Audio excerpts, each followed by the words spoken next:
친구들 안녕. 저녁 먹었어요? 전 오랜만에 동생 만나서 닭발이랑 떡볶이 먹었어요. 친구들은 친구들이 좋아하는 거 먹었는지 모르겠다. 밥 먹고 산책도 했는데 밥을 먹어서 그런지 그렇게 춥게 느껴지진 않았거든요. 전 밥 먹으면 반짝 열이 나요. 그래서 그런 열 때문인지 아니면 좀 덜 추웠는지 덜 추웠을 것 같기도 하고 아무튼 친구들 엄청 많이 보고 싶어서 왔고요. 이것도 책 읽어줄게요.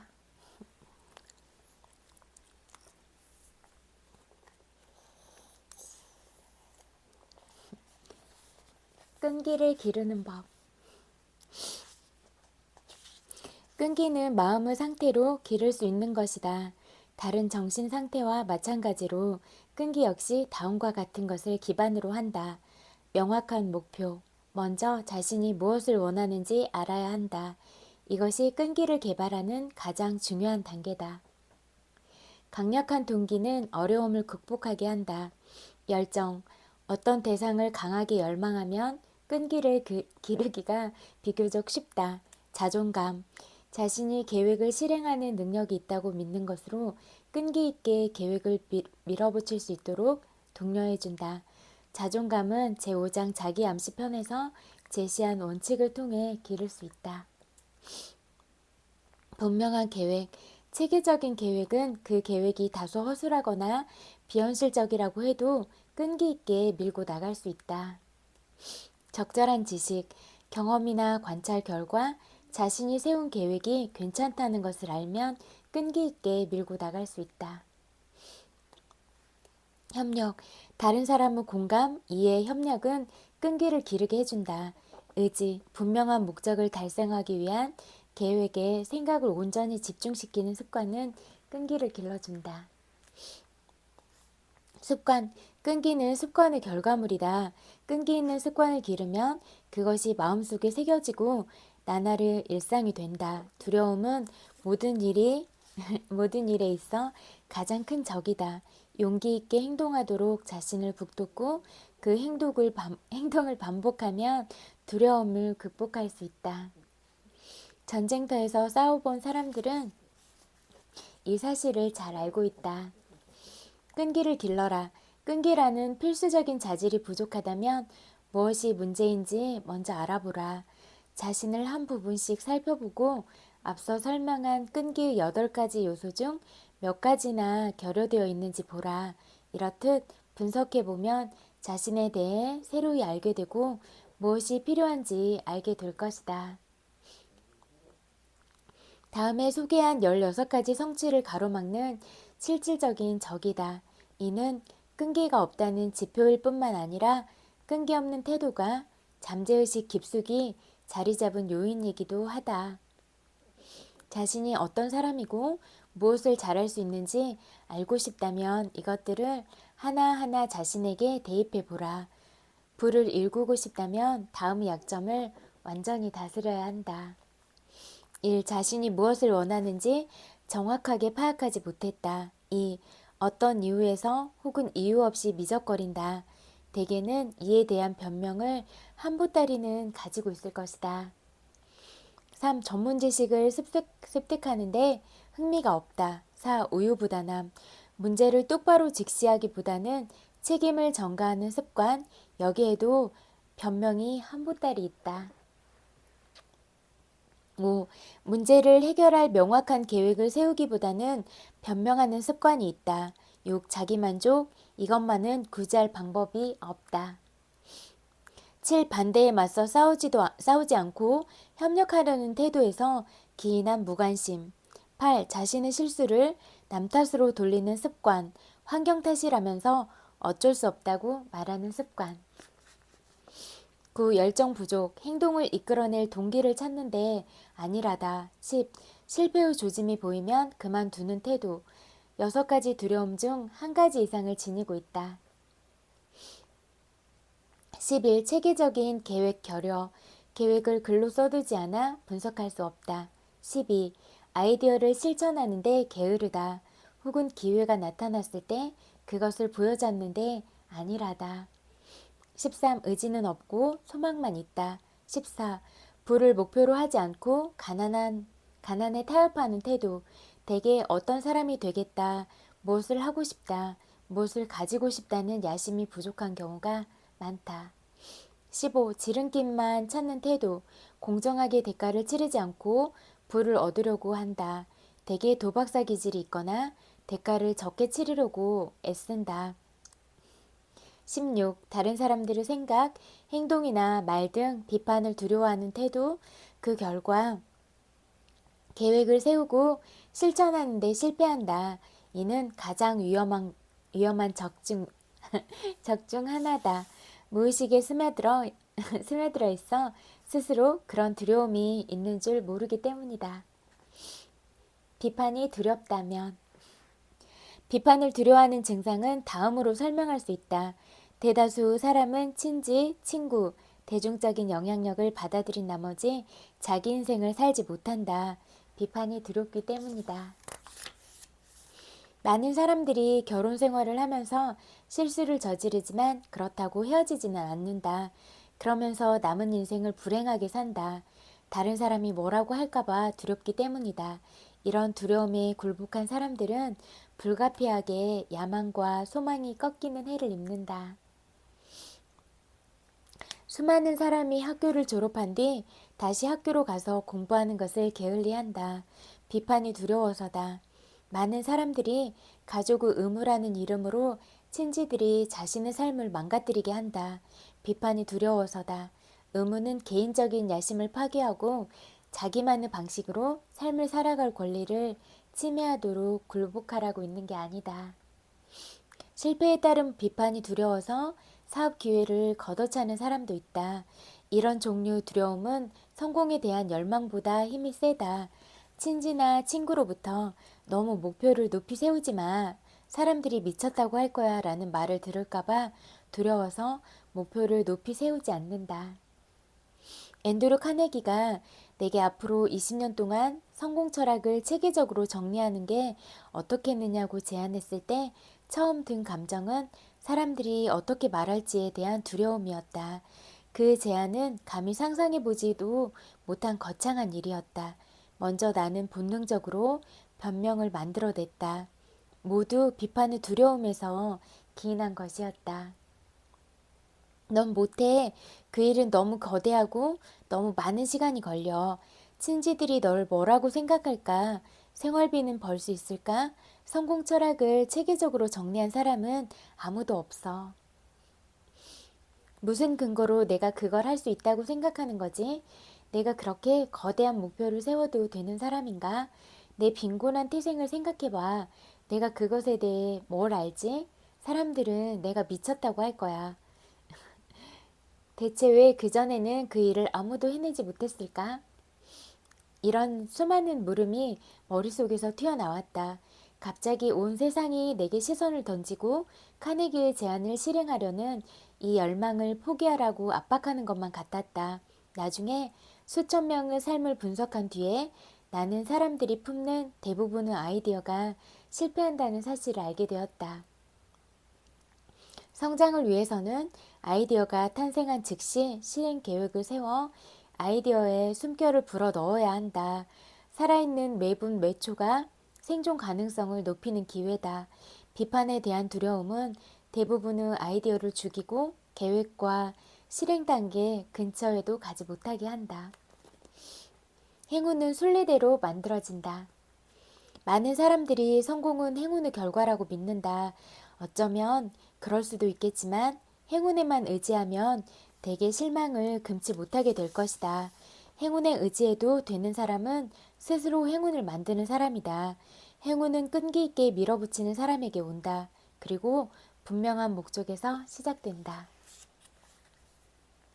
1999년 미국에서 가장 영향력 있는 자기계발 뉴스레터인 버텀라인 퍼스널 편저자 이거는 너무 재미지는 않으니까 넘길게요. 길에서 100명을 붙잡고 인생에서 가장 바라는 게 무엇이냐고 물으면 98명은 제대로 대답하지 못할 것이다. 대답을 재촉하면 몇몇은 비밀이라고 대답할 것이고 대부분은 돈이라고 말할 것이며 소수의 사람만이 행복이라고 말할 것이다. 명예와 권력이라고 말하는 사람도 있을 것이다. 사회적 인지도, 편하게 생활비를 버는 것, 노래나 춤, 실력 혹은 글솜씨라고 말할 사람도 있을 것이다. 하지만 이는 막연한 소망일 뿐 여기에 대한 계획을 세우는 사람은 아무도 없을 것이다. 소망은 명확한 열망에서 나온 구체적인 계획과 그것을 끈기 있게 밀어붙이는 태도에만 응답한다.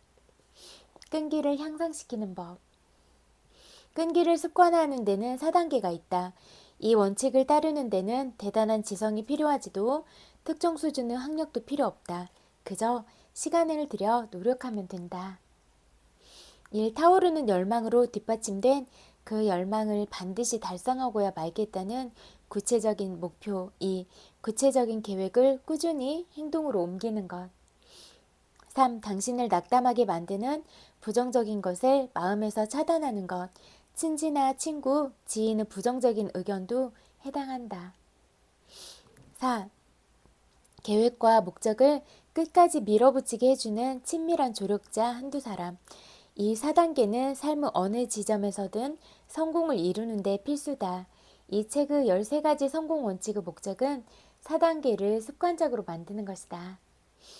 이 4단계로 자신의 경제적 상황을 다스릴 수 있다. 이 4단계로 자유롭고 독립적으로 사고할 수 있다. 이 4단계로 적든 크든 부를 일굴 수 있다. 이 4단계로 권력과 명성을 쌓고 세상의 인정을 받을 수 있다. 이 4단계로 행운을 만들 수 있다. 이 4단계로 꿈을 실현할 수 있다. 꿈을 현실로 이룰 수 있다.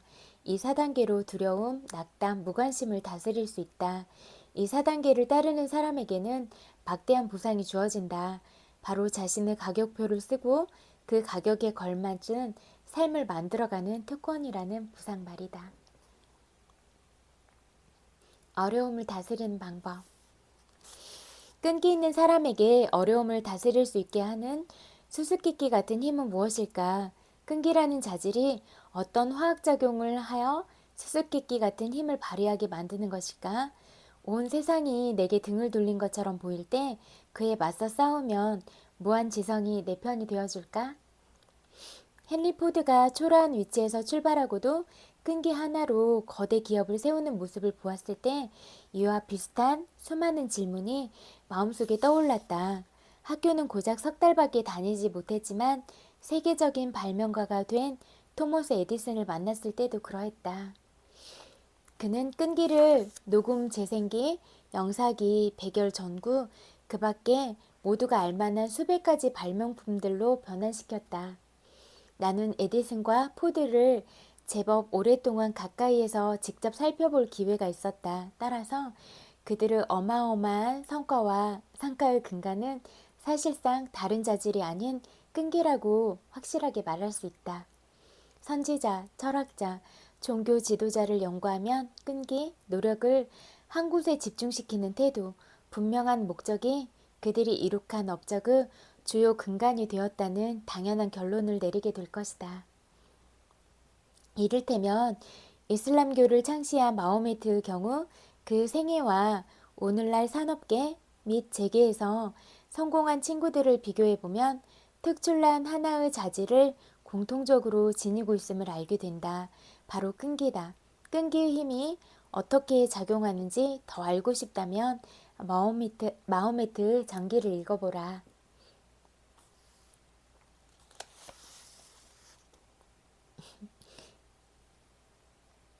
특히 에사드 베이가 쓴 작품을 추천한다. 헤럴드 트리븐지에 실린 이 책의 짧은 서평을 읽으면 문명세계에 알려진 끈기의 힘에 관한 가장 놀라운 신뢰를 읽어보고 싶어서 서점으로 향하게 될 것이다. 마지막 예언자. 토머스 서그루. 마호메트는 예언자였지만 기적을 행한 적은 없다. 신비론자도 아니었으며 공교육을 받지도 못했다. 그는 40이 되어서야 자신의 사명을 행하기 시작했다. 그가 신의 사자임을 천명하고 참된 종교 말씀을 전하기 시작했을 때 그는 미치광이로 매도당하고 조롱받았다. 아이들은 그 발을 걸고 여인들은 오물을 던졌다. 그리고 고향인 메카에서 쫓겨났다. 10년간 설교를 했지만 추방과 가난, 조롱 말고 그에게 남은 건 없었다. 그리고 또 10년이 흘렀다. 그는 지치지 않는 원동력으로 메카의 지배자로서 아라비아 전체를 다스리게 되었으며 도나우 강에서 피레네 산맥에 이르는 새로운 세계 종교 수장이 되었다. 그 원동력은 말의 힘, 기도의 힘, 신에 의한 인간의 유대감이었다. 그 경력은 정말 말이 되지 않는다. 그는 메카의 쇠락한 후족 가문에서 태어났다. 메카는 세계의 교차로이자 마법의 돌카바우 고장이자 중심 무역로가 지니는 교육의 중심지였다. 한편 위생이 불결하여 아이들은 베두인족이 지배하는 사막에 보내져 길러졌다. 마호메트 역시 강건한 유목민 어머니의 젖을 먹고 튼튼하게 자랐다. 그는 양치는 일을 했고 또 대상단을 거느린 부유한 미망인 아래에서 일하게 되었다. 이때 동양 구석구석을 여행하면서 다양한 믿음을 지닌 사람들과 대화를 나누고 기독교가 다른 종파와 분쟁을 겪으며 몰락하는 모습도 보았다. 28살이 되었을 때 그는 자신을 눈여겨보던 상단의 주인인 미망인 카디자와 결혼했다. 카디자의 아버지는 이 결혼을 반대했으나 그녀는 아버지에게 술을 먹여 취하게 한 뒤 결혼 승낙을 받았다. 그 다음 12년 동안 마호메트는 부유하게 살면서 상황 판단이 빠른 상인으로 존경받았다. 어느 날 사막을 헤매던 그는 코란의 첫 구절을 가지고 돌아와 카디자에게 대천사 가브레일이 현신하여 자신에게 신의 사자임을 알렸다고 털어놓았다. 신의 말씀이라는 의미의 코란은 마호메트의 삶에서 벌어진 기적과 가까운 것이었다. 그는 시인이 아니었다. 언어적 재주를 타고난 것도 아니었다. 하지만 그가 계시받고 신실하게 암송한 코란의 구절은 그 어느 시인도 쓸 수 없는 시적인 힘으로 가득했다. 아랍 민족은 이런 힘을 기적으로 여겼다. 그들에게 언어적 재주는 가장 위대한 재능이었으며 시인은 가장 강력한 영향을 미쳤다. 게다가 코란은 신 앞에서 누구나 평등하고 세상, 즉 이슬람 세계 역시 마찬가지라고 설파했다. 이는 정치적으로 전복적인 사상이었다. 이에 더해 마호메트는 카바 앞마당에 있는 360개의 우상을 모두 파괴해야 한다고 주장하면서 추방당했다. 이 우상들은 사막의 부족들을 메카로 불러오는 힘이었으며 그 자체로 부족을 의미하는 것이었기 때문이다. 메카의 상인들, 자본가들, 한때 마호메트가 속했던 그 계층은 마호메트를 공격했다.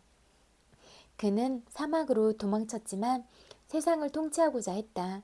이슬람은 이렇게 시작되었다. 사막 밖에서 꺼지지 않는 불꽃이 일어났다. 평등주의를 주창하는 군대가 죽음을 불사하며 한 무리가 되어 싸웠다. 마호메트는 유대인, 기독교도 끌어들였다. 새로운 종교를 세우려는 것이 아니었기 때문이다. 그는 하나의 신을 믿는 모든 사람을 하나의 믿음으로 규합하고자 했다. 유대인, 기독교인이 그 초청을 받아들였다면 이슬람은 그 세계를 정복했을 것이다. 하지만 그런 일은 일어나지 않았다. 그들은 마호메트의 혁신적인 주장, 인도주의적 전쟁 역시 받아들이지 않았다. 예언자의 군대가 예루살렘으로 진격했을 때는 한 사람도 죽지 않았다. 마호메트의 신념 때문이었다. 한 세기 후 십자군들은 그 도시에 들어와 남녀노소 할 것 없이 이슬람교의 씨를 말렸다. 하지만 기독교도가 이슬람교도의 생각 중에 채택한 것이 하나 있었다. 바로 대학이라는 개념이었다.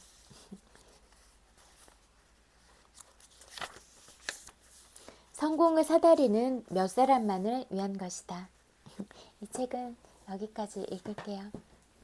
그리고 제가 항상 친구들 엄청 많이 사랑한다고 말하잖아요. 그냥 친구들이 어떤 모습을 하고 있어서 뭐 옷을 예쁘게 입거나 화장을 하고 있어서 그래서 예쁘게 보는 게 아니고 그냥 친구들 그 자체로 보는 거예요. 친구들 그 자체로 화장을 하지 않아도 그냥 사람이라는 그 존재 자체의 이유가 너무 소중하고 너무 예쁘고 그냥 저는 제가 볼 때 한 사람 한 사람이 다 바라보기에도 너무 아깝고 눈물 날 것 같아. 보기만 해도 너무 아까운 사람들이에요. 그래서 정말 사랑한다고 많이 말해주고 싶어요. 그래서 어떤 순간이더라도 친구들이 항상 스스로가 귀한 사람인 거 잊지 않았으면 좋겠고 항상 사랑한다고 말해주고 싶어요. 그리고 저는 그래도 다행인 게 제가 마음 안에 사랑이 많은 사람인 것 같아요.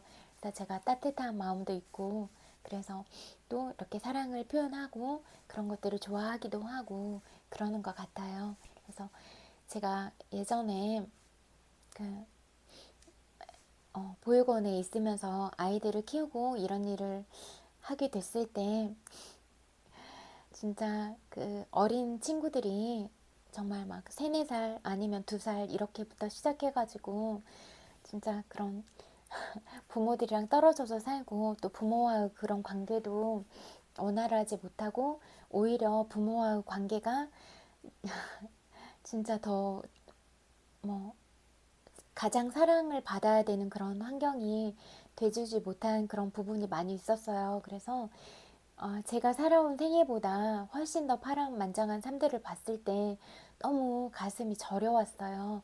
어떻게 이 친구들이, 어린 친구들이 이런 삶을 살아갈 수가 있는가. 그 마음들이 저는 항상 너무 눈물겹고 너무 슬펐어요. 그래서 제가 할 수 있는 건 진짜 매일매일 안아주는 거였어요. 사랑한다고 말해주고 매일 안아주고 그러는 일이었거든요. 근데 그런 마음들은 이렇게 스며드나 봐요. 마음 대 마음으로 만나면 우리가 바로 흡수가 되잖아요. 우리는 강아지들도 그렇게 교감이 잘 되면 지능이 뛰어나다고 해요. 그러니까 뭐 동물들도 다 아는데 우리는 진짜 영적인 존재잖아요. 그런데 왜 사람들이 모르겠어요. 그래서 항상 그렇게 보여주고 표현했던 마음들은 4살짜리 꼬맹이들도 알게 됐나 봐요. 쌍둥이 꼬맹이들이었는데 그래서 새벽이었는데 사랑한다고 문 밖에서 엄청 큰 소리로 외쳐주는 거예요. 그래서 너무 깜짝 놀랐어요.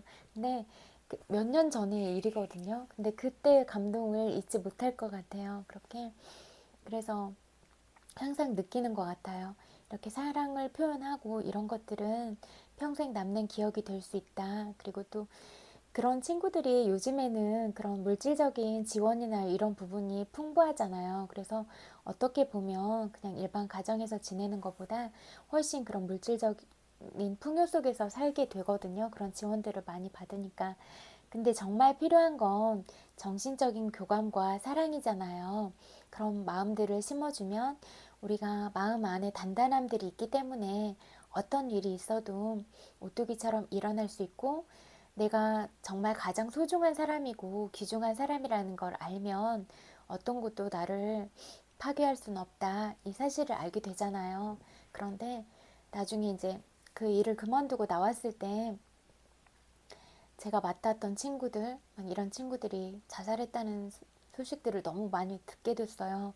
그래서 너무 가슴이 아팠어요. 그래서 진짜 내가 할 수 있는 최대한의 사랑을 항상 주고 싶었고, 제가 가는 자리마다 그런 생각을 하면서 살았던 것 같아요. 그래서 내가 이렇게 사랑을 많이 주고 귀한 대접을 하면 귀한 대접을 받은 아이들이 그런 스스로 존중하는 마음을 잃지 않고 밖에 나가서도 그런 자존감으로 살아갈 것이다. 전 항상 이걸 믿었거든요. 그래서 항상 길게 보고 교육했던 것 같아요. 정말 상처가 많기 때문에 뾰족뾰족 가시가 많이 나 있어요, 마음에. 그래서 정말 고집 부리고 또 자기들도 선생님들도 엄청 많이 바뀌니까 적응을 해야 되잖아요. 그러니까 자기들 나름대로 테스트를 하려고 많이 하거든요. 그래서 자기들 고집으로 엄청 많이 접근을 해요. 근데 진짜 그런 거는 딱 단호하게 안 받아줬거든요. 근데 사랑한다는 표현은 항상 해줬어요. 그래서 이렇게 조율하는 과정들이 정말 힘들었거든요. 근데 그것들이 이제 어떤 단계를 넘어서면 알게 돼요. 정말 사랑한다는 걸. 그러면 이제 그 다음부터 좀 쉽게 갈 수가 있겠더라고요. 그래서 저는 이렇게 좀 시간이 길게 가더라도 진짜 마음 대 마음으로 만나고 싶었어요. 그래서 어떤 일이 있어도 너를 믿는다. 너를 사랑하고 네가 뭘 해도 너는 귀한 사람이다. 이런 마음들을 심어주고 싶었던 것 같아요. 근데 이게 가장 중요한 점인 것 같아요. 그래야지 슬픈 선택들을 하지 않고 또 이렇게 슬픈 선택을 했을 때 주변에 이렇게 파장이 되는 게 너무 커요. 그러면 이게 가정의 문제, 사회의 문제, 국가의 문제, 또 이웃 나라로 세계로 다 이렇게 전염성을 띠잖아요. 우리가 어떤 질병, 우리가 코로나만 겪었어도 그렇잖아요. 근데 요즘에는 인터넷이나 이런 것들이 다 빨라서 바로바로 알게 되는 세상이잖아요. 그리고 너무 밝은 세상이라서 이렇게 어두운 것들로 숨길 수는 없어요. 눈 가리고 아웅하거나 이런 것도 다 안 되고, 그 세상 사람들이 또 정말 지혜롭고 현명하더라고요. 다 여러 가지 소식들이나 이런 것도 알려주는 부분이 있으니까. 그리고 제가 생각할 때는 진심을 담은 마음은 항상 이긴다 이런 생각을 하거든요. 진짜 진심으로 다가가고 정말 사랑을 주는 사람한테 내가 함부로 할 수 있을까?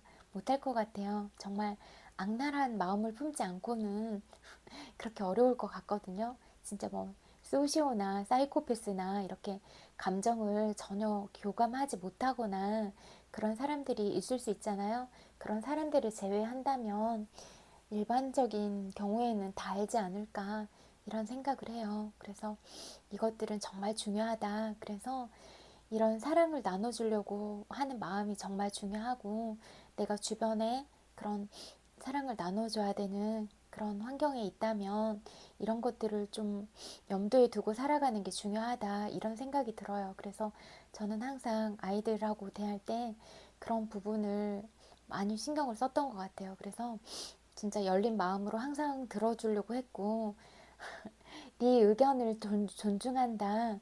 그래서 너는 네 생각은 항상 틀리지 않다. 이 부분을 심어주고 싶었어요. 그래서 어떤 자리에 가서라도 의견을 정확하게 얘기할 수 있고 그런 자존감을 심어주고 싶었던 것 같아요. 그리고 이거는 정말 마음의 중심을 딱 잡고 살아갈 수 있는 정말 중요한 부분이라서 이런 부분은 정말 중요해요. 그래서 항상 사랑한다고 말하고 싶었어요. 그래서 전 친구들이 어떤 모습이어도 정말 많이 사랑해요. 그래서 항상 사랑한다고 말해주고 싶고 그냥 어떤 상황이나 그런 거 관계없이 정말 많이 사랑해요.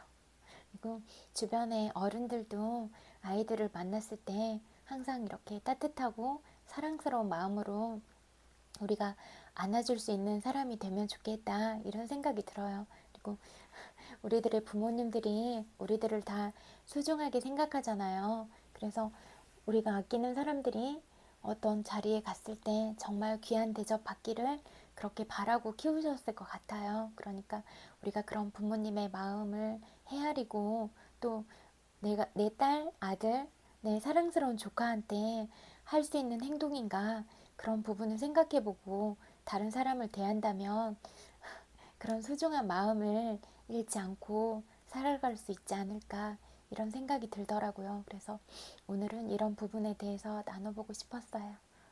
엄청 많이 사랑해요. 정말 많이 사랑해요. 책도 읽어드릴게요. 한 사람 한 사람 다 엄청 많이 사랑해요.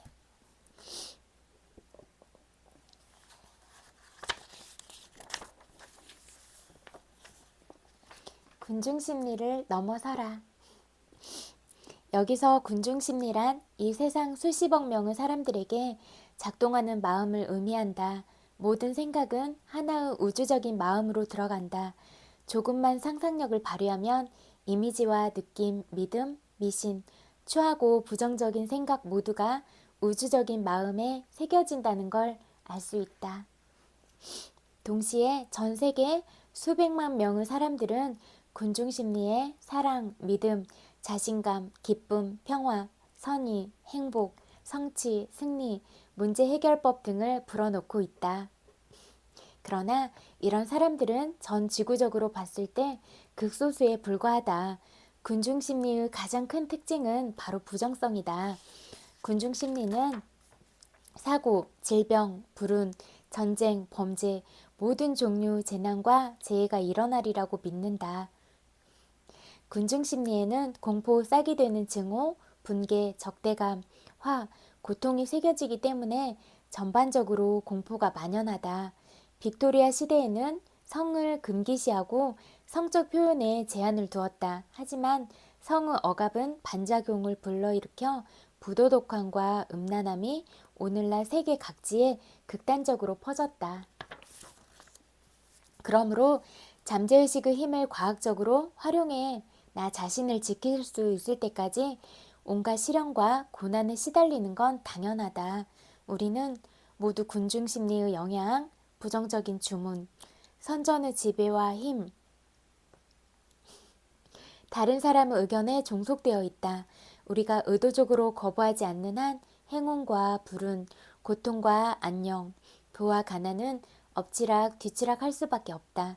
변치 않는 원리와 진리의 관점에서 나 자신을 바라보지 못한다면 우리는 단지 대중 중 한 사람일 뿐이며 인생의 기복을 피해갈 수 없을 것이다. 건설적으로 사고하고 비전을 품으면 마음을 완전히 제어하고 사람의 마음을 평생 공격하는 군중심리의 부정적인 암시를 무력화할 수 있다. 조화, 건강, 부, 평화, 기쁨, 온전함, 완벽의 원칙을 알면 부정적인 군중심리를 뛰어넘을 수 있다. 건설적으로 사고하는 습관을 들이면 끌어당김의 법칙에 따라 신적인 자질과 특성을 경험할 수 있을 것이다. 다음은 군중심리를 뛰어넘고 그릇된 믿음과 집단적 두려움에 대한 내성을 키우는 훌륭한 학원이다.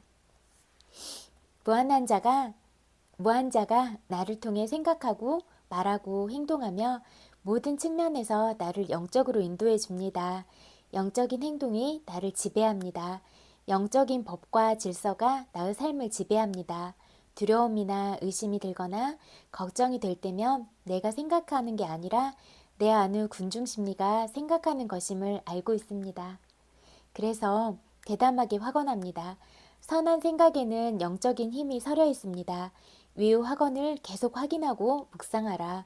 확언을 반복해서 말할 때는 한마디 한마디에 생명과 사랑, 기대, 감사를 비롯한 모든 긍정적인 감정을 담아 말해야 한다. 그러면 불협화음이나 혼란, 극단적인 인생의 기복이 없어지고 비극을 피해갈 수 있다. 창의적이고 생기 넘치며 활동적인 삶을 즐길 수도 있다. 그렇게 새로운 삶을 살아가면 창의성과 돈을 벌 기회가 넘칠 것이다. 오늘은 여기까지 읽을게요.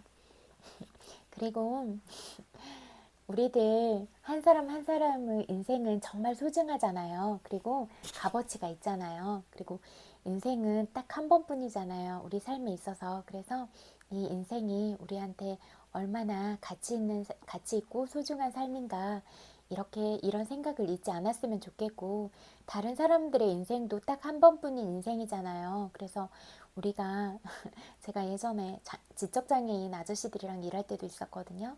근데 그분들이 약간 이제 지능이 낮으시니까 이용하시는 사람들이 많았어요. 그래서 명의 도용해서 뭐 그 아저씨들 그 명의로 막 돈을 빌린다던가 그렇게 해서 아저씨들이 막 신용불량자가 돼 있고 이런 경우가 진짜 많았거든요. 그래서 제가 법원 다니면서 그런 문제 해결하고 노동청 가서 그 임금 받으려고 막 쫓아다니고 그랬었어요. 근데 그때도 느꼈어요. 아, 이렇게 근데 또 제가 말씀드린 것 같은데 그분들도 저희들이 느끼는 감정이랑 똑같거든요. 저한테 뭐 아프지 말라고 막 사랑한다고 표현하고 내가 대신 아파주고 싶다. 감기 내가 대신 걸리고 싶다. 뭐 선생님이 아프면 내가 가슴이 아프다. 이런 표현 하시고 선생님 복 많이 받으라고 내가 기도했다. 이런 말씀들을 해주시는데 정말 충격적이었어요. 아, 지능이 낮다고 해서 이렇게 감정까지도 낮은 건 아니구나. 우리가 어쩌면 더 정말 순수한 마음으로 접근하는 게 아닐까? 이런 생각들이 들었어요. 그래서 모든 인간은 다 고귀하고 존중받아야 된다. 이런 생각이 들었어요. 그리고 그 아저씨들도 노동을 하거나 그러면 그 대가에 대해서는 정확하게 정산을 받고 그 대우에 합당한 대우를 받는 게 중요하다. 이런 생각들이 들더라고요.